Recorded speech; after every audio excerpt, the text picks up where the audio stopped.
The story of Ghost Army of World War II, America's secret artists of war. World War II was the deadliest conflict in human history, fought with tanks, planes, and bombs. But deep within this chaos, there existed a different kind of army. An army that didn't fight with bullets or bombs, but with paint, sound, and imagination. They were known only by a code name, the Ghost Army. A secret born in silence. In 1944, as the Allies prepared to liberate Europe, the U.S. Army quietly formed a top-secret deception unit, the 23rd Headquarters Special Troops.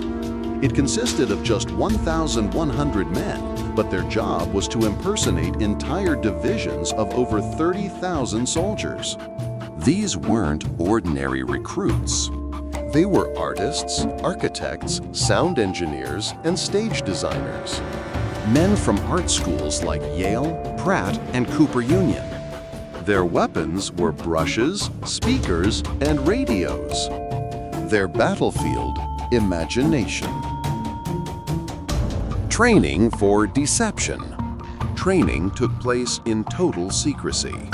They learned camouflage, stagecraft, and the psychology of war. At Camp Forest in Tennessee, and later in England, they practiced the art of fooling the enemy. How to set up a fake camp, move inflatable tanks, and play soundtracks of armies on the march.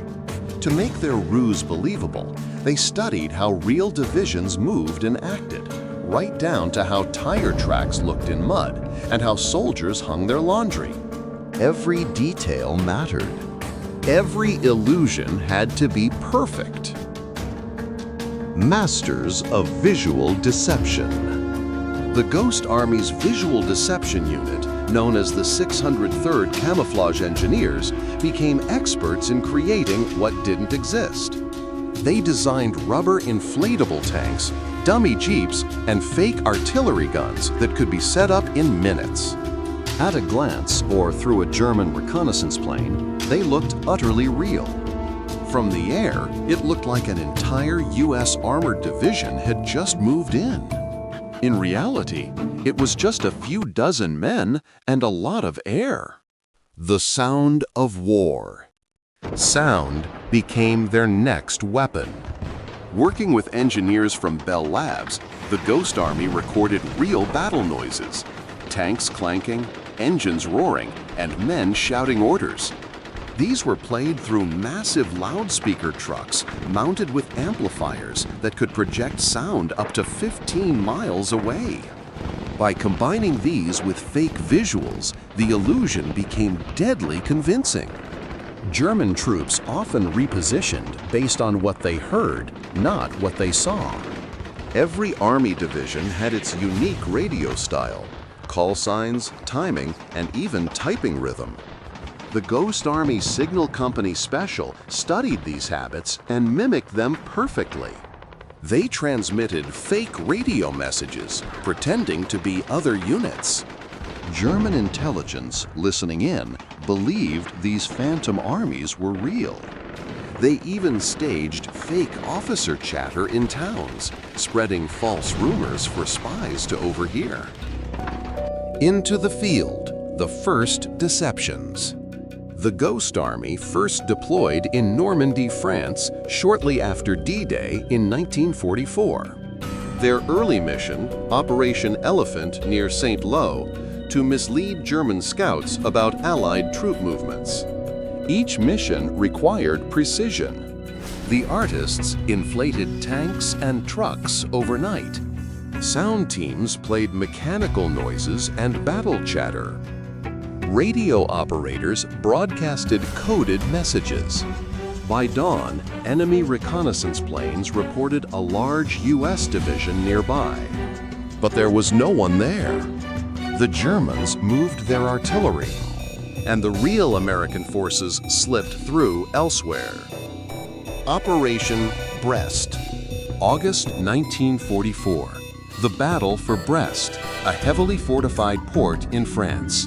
The Ghost Army staged a fake buildup of U.S. forces miles away from the actual battle. Inflatable tanks, fake artillery, and even dummy aircraft filled the fields. The Germans took the bait, shifting reinforcements away from the real front. The deception gave U.S. forces a crucial advantage and shortened the siege. Operation Viersen, the final trick. March 1945, the Rhine River. The Allies prepared to cross into Germany, but the Germans were ready to defend it fiercely. The Ghost Army performed their most daring deception yet, Operation Viersen. They pretended to be 2 entire divisions, complete with fake tanks, sounds, and radio chatter. For several days, they created the illusion of a full-scale attack north of the Rhine, drawing German forces away. Meanwhile, real U.S. troops crossed the river miles to the south, almost unopposed.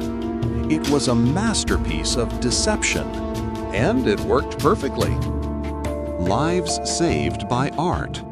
Throughout the war, the Ghost Army carried out over 20 missions across France, Belgium, Luxembourg, and Germany. Historians estimate their tricks saved 30,000 to 40,000 Allied soldiers from death or capture. They risked everything, unarmed, behind enemy lines, pretending to be something they were not. If captured, they would have been executed as spies. Yet they kept going, not for glory, but for victory. When the war ended, the Ghost Army story was locked away, classified top secret for decades. Even their families didn't know what they had done. For 40 years, these men stayed silent. Their art and courage were buried beneath secrecy. In the 1990s, the truth was finally revealed when documents were declassified. Surviving members shared their incredible stories of painting tanks, playing fake battles, and fooling Hitler's armies. In 2022, the U.S. Congress awarded them the Congressional Gold Medal, one of the nation's highest honors. Their mission was finally recognized, not for destruction, but for creativity that saved lives. They were artists who used imagination to outwit evil, designers who turned illusion into a weapon. Their story proves that even in war, art can save lives. Every story from history teaches us something powerful. If you enjoyed uncovering this untold chapter of World War II, make sure to like, share, and subscribe to History Unfolded. Join our mission to bring forgotten battles back to life. See you in the next story from the past. Thanks for watching our video.